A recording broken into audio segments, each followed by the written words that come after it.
इस वक्त रिपब्लिक की टीम मौजूद है इंडो पाक बॉर्डर पर। सामने आप देख रहे हैं पाकिस्तानी वॉच टावर है और यहाँ जो राजस्थान से सटी हुई सीमा है, यहाँ पर बीएसएफ के जवान ऑपरेशन सर्द हवा जो है उसमें कंटिन्यू साथ में है और बीएसएफ के डीआईजी पुष्पेंद्र सिंह राठौड़ वो भी हमारे साथ में है और वो पूरी ऑपरेशन सर्द हवा को ब्रीफ करेंगे किस तरीके से सर्द हवा में पार्टिसिपेट किया जाता है और सर कितना ज़्यादा ज़रूरी होता है ऑपरेशन सर्द हवा।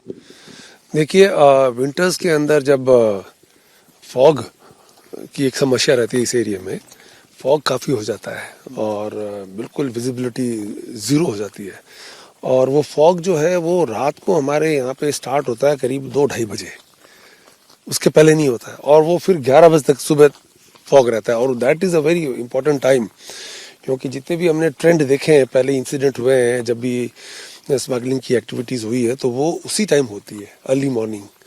इसलिए वो इस फॉग को मद्देनज़र रखते हुए और ठंड बहुत ज़्यादा होती है, तो इस तरह की एक्सरसाइज हम करते हैं। यहाँ पे नहीं, पूरे बीएसएफ में ऐसी एक्सरसाइज होती है, ऊपर से इंस्ट्रक्शंस आते हैं। फॉग कहीं ना कहीं घुसपैठ में भी सामने वाले की तरफ से एक बहुत बड़ा दिक्कत और परेशानी है। बिल्कुल, देखिए उसका एडवांटेज वो लेंगे। विजिबिलिटी जब कम होगी तो हालांकि उनके लिए भी एक चैलेंज है, क्योंकि उनको भी पता नहीं कि बीएसएफ के जवान कहाँ खड़े हैं, लेकिन हम भी अलर्ट रहते हैं।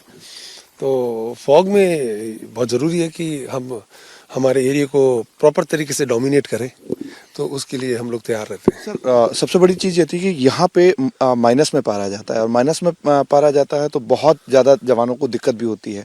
लेकिन पेट्रोलिंग की बात करें तो गर्मी भी तेज़ पड़ती है, सर्दी भी बहुत ज़्यादा तेज़ पड़ती है, तो मैन पावर बीएसएफ को कितनी बढ़ानी पड़ती है? देखिए, बीएसएफ के पास सफिशिएंट मैन पावर है और हमारे जो कमांडेंट होते हैं वो ऐसी एक्सरसाइज के अंदर अपने जो हेडक्वार्टर्स में स्टाफ होता है उनको भी यहाँ ले आते हैं और मैन पावर को इंक्रीज कर देते हैं। यही तो पर्पस होता है एक्सरसाइज के अंदर कि भाई फॉग हो गया तो आप किस तरह से एरिया को डोमिनेट करेंगे, ये सब चीज़ें हम लोग कैलकुलेट करते हैं। और विंटर्स में ये इशू है, और गर्मी में जो है आंधियाँ आती है, इस एरिया में डेजर्ट है तो आंधियों में भी वही इशू रहता है, विजिबिलिटी वाला। तो ये सब चीज़ों को ध्यान में रखते हैं। फिर बरसात होती है, तूफान आते हैं, यहाँ पे आजकल तूफान आने लग गए। ये एक नया एक रेत के भवन क्लाइमेटिक चेंज हुआ है, क्लाइमेटिक चेंजेस आए हैं। हाँ, रेत के बवंडर भी आते हैं, काली पीली आंधी जिसको बोलते हैं, यहाँ पे धूल भरी आंधियाँ आती है, तो उस टाइम वैसे हम लोग अलर्ट रहते हैं। तो ये एक्सरसाइज गर्मी में भी चलती है और ठंड में भी चलती है। तो मौसम का एक टास्क बीएसएफ के जवानों के साथ तो रहता ही है, वहीं दूसरी तरफ दुश्मन देश की तरफ से घुसपैठ का इन्हीं तूफान और बवंडरों और मौसम के अकॉर्डिंग टास्क कंप्लीट भी बीएसएफ करती रहती है। लेकिन सर पिछली अगर बात करें तो बीएसएफ के इतिहास की सबसे बड़ी कामयाबी थी कि 300 करोड़ की उस पार से दुश्मन देश की तरफ से जो हीरोइन थी वो आई थी और वो आपने सबसे बड़ी कामयाबी यहाँ पे हासिल की थी कि इस बॉर्डर पे उसको पकड़ा गया था। यस, देखिए वो एक बहुत बड़ा अचीवमेंट था बीएसएफ के लिए, और तकरीबन इसी एरिया में वो इंसिडेंट हुआ था जिसमें हमारा जवान बहुत ही अलर्ट था और उस वक्त भी आंधी तूफान और बरसात चल रही थी रात को। इसलिए हम लोग ऑलरेडी अलर्ट थे कि भी ऐसा सीन है और ये सिचुएशन है, और वही मॉर्निंग का टाइम होता था, उसके अंदर ही है वो लोगों ने कोशिश करा था और हमारे जवान बहुत अलर्ट थे, उन्होंने फायर किया। फायर के आवाज़ सुनते ही जो है वो पाकिस्तानी जो स्मगलर्स थे उधर से जो आए थे वो पाकिस्तान में भाग गए।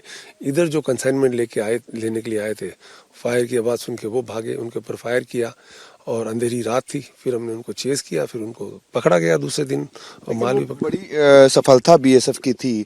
बात सर अभी की बात करें तो बहुत ज़्यादा बॉर्डर पे ड्रोन एक्टिविटीज, चाहे पठानकोट की बात कर लें या और बात कर लें, बहुत जब टेक्निकली युग आ रहा है तो ये चैलेंज भी बहुत बड़ा है। तो राजस्थान से जुड़ी हुई जो अंतर्राष्ट्रीय सीमा है उस पर ड्रोन वाला जो चैलेंज है उसको किस तरीके से देखते हैं? यस, देखिए ये एक्टिविटीज़ नॉर्थ में हो रही है, पंजाब में हो रही है, जम्मू एरिया में हो रही है, जैसा आपने बताया अभी वहाँ पे इंसिडेंट हुआ था। तो ये भी एरिया जो राजस्थान का है ये नॉर्थ की तरफ है, गंगानगर पंजाब की तरफ टचिंग है। This area is also very active.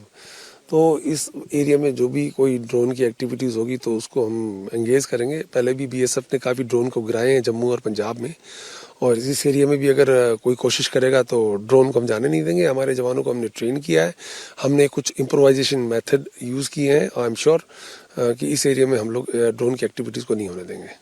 तो ये बड़ी सफलता जो है वो यहाँ पे डीआईजी पुष्पेंद्र राठौड़ की अगुवाई में बीएसएफ कर चुकी है कि 300 करोड़ की जो हीरोइन थी वो यहाँ पे पकड़ी गई थी और ये सबसे बड़ी सफलता भी थी। वहीं दूसरी तरफ ड्रोन एक्टिविटीज को लेकर के भी बात पुष्पेंद्र राठौड़ कर चुके हैं। लेकिन सर सबसे बड़ी जो चीज यहाँ पे दिखाई दे रही है कि बहुत अलग सा बॉर्डर ये है। सामने जो दुश्मन देश है पाकिस्तान, वो भी सामने से अपनी एक्टिविटीज को देखता है। तो ये चैलेंज किस तरीके से जवानों के लिए रहता है और किस तरीके से आप मोटिवेट करते हैं, क्योंकि खुद आप वहाँ ऑफिस छोड़ करके यहाँ पे कंटिन्यूसली बने रहते हैं, जवानों को मोटिवेट करते हैं? यही तो है बॉर्डर सिक्योरिटी फोर्स की खासियत। हम लोग तभी तो वर्ल्ड की सबसे बड़ी बॉर्डर गार्डिंग फोर्स है और इंडिया की one of the finest border guarding force है। हमारे जवान, हमारे ऑफिसर सब मिलकर जो है इसको गार्ड करते हैं बॉर्डर को, और हमारे को जो टास्क दिया है उसके हम डिविएट नहीं करते, और चाहे वो दिन हो चाहे रात हो हम खड़े रहते हैं और सामने वालों की हरकतों को हम ऑब्जर्व करते हैं। जैसे आपने बताया, उनकी एक एक हरकत के ऊपर हमारी नज़र है और उसके हिसाब से हम रिएक्ट करते हैं।